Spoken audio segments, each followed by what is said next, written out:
बिस्मिल्लाहिर्रहमानिर्रहीम। अस्सलाम वालेकुम प्यारे बच्चों, आज 10th क्लास का लेक्चर नंबर 3 हम पढ़ने जा रहे हैं। सब्जेक्ट है बायोलॉजी। 2 लेक्चर को में काफ़ी बच्चों ने काफ़ी अच्छा रिस्पॉन्स दिया, तो आज लेक्चर नंबर 3 की तरफ चलते हैं। कल मैंने आपको डायग्राम बना के आपको रिस्पिरेटरी सिस्टम या गैसियस एक्सचेंज इन प्लांट्स ये हमने पढ़ा था। पौधों के अंदर हवा गैसों का तबादला कैसे होता है। आज हम पढ़ेंगे कि इंसानों यानी जानवरों के अंदर गैसों का तबादला कैसे होता है। तो इंसान का जो रिस्पिरेटरी सिस्टम है, सबसे पहले हम ये पढ़ेंगे कि वो कितने पार्ट्स पर मुश्तमिल होता है और रिस्पिरेटरी सिस्टम होता क्या है। इंसान के सांस लेने का जो सिस्टम है वो रिस्पिरेटरी सिस्टम कहलाता है। और इंसान का रिस्पिरेटरी सिस्टम 2 हिस्सों पर मुश्तमिल होता है। प्यारे बच्चों, पहला हिस्सा जो इसका होता है वो होता है एयर पैसेज वे,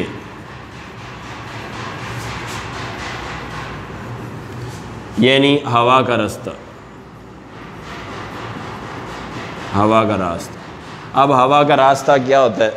नाक और मुंह के ज़रिए से हवा का दाखिल होना, फिर उसका लेरंग से गुज़रना, फिर ट्रेकिया से गुज़रना, ट्रेकिया के बाद फेफड़ों के अंदर दाखिल होना, ब्रोंकाई 2 तकसीम होना, फिर फेफड़ों के अंदर ऑक्सीजन वहाँ पे ब्लड में शामिल हो जाती, कार्बन डाइऑक्साइड वापस आती है। ये सारा जो रास्ता है, इस सारे रास्ते को एयर पैसेज कहते हैं, फेफड़ों से ऊपर तक। और जो फेफड़े हैं वो इसका रिस्पिरेटरी सिस्टम का दूसरा पार्ट। तो 2 हिस्से हैं जो है वो रिस्पिरेटरी सिस्टम के, एक है लंग्स और एक मैंने आपको बता दिया है कि द एयर पैसेज वे, हवा का रास्ता।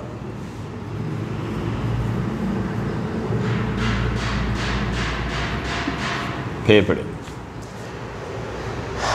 इसमें जो हमारे पास एयर पैसेज वे है, इसमें जो पहला हिस्सा होता है वो है नेज़ल कैविटी।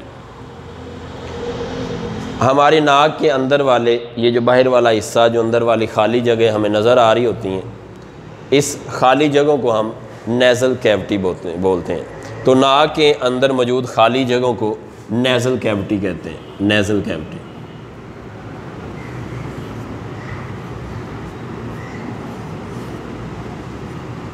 ये सिर्फ पार्ट्स के हिस्सों के नाम मैं आपको बता रहा हूँ कि किस हिस्से को क्या कहते हैं। तो नाक के अंदर मौजूद खाली जगहों को हम नेज़ल कैविटी कहते हैं। आगे हम चलते हैं नॉस्ट्रल्स की तरफ। अब यहीं वाली जो बात मैंने नेज़ल कैविटी की है प्यारे बच्चों, इस नेज़ल कैविटी को में जो नेज़ल कैविटी से हवा जब बाहर निकलती है, तो जिन सुराखों के ज़रिए से बाहर निकलती है उन सुराखों को हम नॉस्ट्रल्स बोलते हैं। नॉस्ट्रल्स। नॉस्ट्रल्स। तो पहला हिस्सा हमारा क्या है? नाक की खाली जगहों को नेज़ल कैविटी कहते हैं। दूसरा हिस्सा है कि नाक से जो हवा बाहर जिन सुराखों से निकलती है उन सुराखों को हम नॉस्ट्रल्स कहते हैं। अब 3 सवाल पढ़ लिए हमने कि रिस्पिरेटरी सिस्टम 2 हिस्सों पर मुश्तमिल है। पहला हिस्सा है एयर पैसेज वे, हवा का रास्ता। दूसरा है फेफड़े। फेफड़ों के बाद पहला नाक के अंदर मौजूद खाली जगह को नेज़ल कैविटी कहते हैं। नेज़ल कैविटी से हवा जिन सुराखों से बाहर निकलती प्यारे बच्चों, उनको हम नॉस्ट्रल्स कहते हैं। नॉस्ट्रल्स के बाद चलते हैं अपने तीसरे हिस्से की तरफ। ये आपको तारीफ़ जो है वो बुक में अगर आपने देखनी है तो एक ब्लू कलर का बॉक्स साइड पे बना होगा, वहाँ पे है। और ये तारीफ़ काफ़ी ज़्यादा इम्पोर्टेंट है, बोर्ड में आई हुई भी है कि एपिग्लॉटस किसे कहते हैं।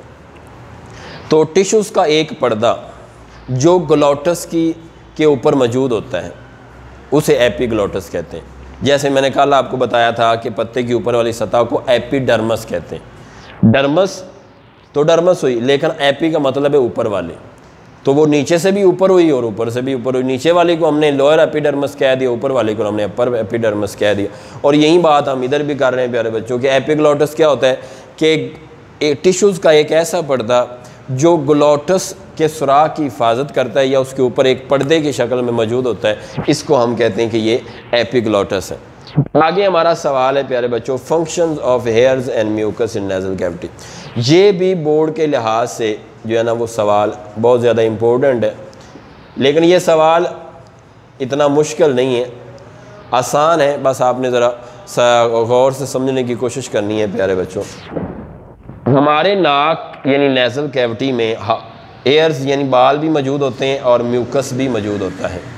अब बालों का एक अलग फंक्शन है और म्यूकस का एक अलग फंक्शन। बाल क्या करते हैं, ये एक तो ये है कि जो बाहर से हवा आती है उसका टेम्परेचर बरकरार रखते हैं। बरकरार रखने से मुराद ये है कि जब हवा बाहर से आ रही होती है तो दो तरह की हवा बाहर से अंदर आती है। या तो बाहर वाली हवा इतनी गर्म होगी और वो फिर जब बाहर वाली हवा आती है तो वो टेम्परेचर के लिहाज से हमारे अंदर वाले टेम्परेचर के साथ मैच नहीं कर रही होती। यानी हमारा अंदरूनी टेम्परेचर जो होता है वो जो आम हालात में जिसमें हम तंदुरुस्ती बोलते हैं, तंदुरुस्ती की हालत में 37 सेल्सियस ग्रेड होता है। 37 अगर ये टेम्परेचर 37 से अबव हो जाए तो हम कहते हैं कि जी हमें फेवर हो रहा है, बुखार हो रहा है। तो नॉर्मल जो एक सेहतमंद इंसान का टेम्परेचर 37 होता है। जब हवा जो है वो हमारे नेज़ल कैविटी से अंदर दाखिल होती है तो उसका टेम्परेचर 37 करने के लिए बाल मौजूद होते हैं। जैसे ही हवा बालों के साथ टकराती है तो बालों के साथ टकराने की वजह से, जैसे मैं ये बोर्ड मार्कर है, अगर मैं ये बोर्ड मार्कर ऐसे बोर्ड के ऊपर रगड़ के मैं इधर लगाऊंगा तो इसका टेम्परेचर बढ़ जाएगा। तो कोई भी लोहे की चीज़, जैसे ये इंसुलेटर है, कोई भी लोहे की चीज़ है जो कंडक्टर है, उसको आप ऐसे गर्म करेंगे तो जैसे इसे लगाएंगे तो गर्म रगड़ने के बाद उसका टेम्परेचर बढ़ जाता है।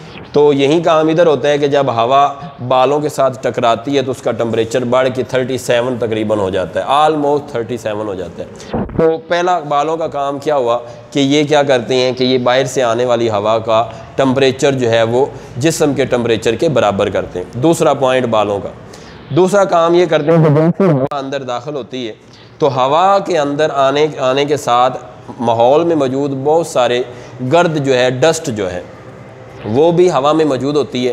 तो वो बालों के साथ टकराने के बाद बाल फिल्टर का काम करते हैं और उस हवा से डस्ट के पार्टिकल, प्यारे बच्चों, निकाल देते हैं और जो हवा अंदर जाती है वो साफ़ होके जाती है। इसके साथ काम रह गया म्यूकस का। तो सबसे अहम काम जो म्यूकस का है वो ये है कि हवा जो बाहर से आ रही होती है वो खुश्क हवा होती है। बाज़ का जैसे सर्दियों में तो खुश्क नहीं होती, लेकिन आजकल गर्मियों के मौसम में हवा जब बाहर से आती है वो खुश्क हवा होती है। तो उस खुश्क हवा को नमी फराहम करने के लिए, मॉइस्चर करने के लिए हम जो है वो म्यूकस का काम होता है कि वो हवा जब म्यूकस के साथ टकराती है तो वो उसको नमी फराहम करती है। तो प्यारे बच्चों, आज का लेक्चर जो है ना उसमें हमने 5 चीज़ें पढ़ी: parts of respiratory system, nasal cavity, nostrils, epiglottis और functions of hair and mucus. तो इंशाल्लाह ताला आप इसको ध्यान से पढ़ें और हमारे यूट्यूब चैनल पे आप इसकी व्हाट्सएप में, अगर कुछ बच्चे ना मतलब यूट्यूब के चैनल में कमेंट्स बॉक्स में पूछ रहे होते हैं कि सर जी जो आपकी वीडियो आ रही है वो ब्लर है, यानी उसकी क्वालिटी अच्छी नहीं है। तो देखो बच्चों, जो हम लोग वीडियो रिकॉर्ड करते हैं वो होती है HD, यानी 1080 मेगापिक्सल पे, लेकिन जब हमने उसको व्हाट्सएप में भेजना होता है तो हम उसको 480 कर देते हैं, क्योंकि व्हाट्सएप में इजाज़त नहीं होती कि आप एक मतलब ज़्यादा स्टोरेज वाली आप वीडियो है वो सेंड कर सकें। तो अगर आप चाहते हैं कि आपने अच्छी क्वालिटी वाली वीडियो देखनी है तो आपने यूट्यूब पे जाना है, GM हाई स्कूल लाहौर लिखना है। लिखने के बाद सरफान की तस्वीर में सरफान की तस्वीर नज़र आएगी तो उसको आपने क्लिक करना है और वहाँ से फिर वीडियोस में जाके आप जो ना लेक्चर HD देख सकते हैं। तो अगले लेक्चर में फिर मिलते हैं। खुदा हाफिज़।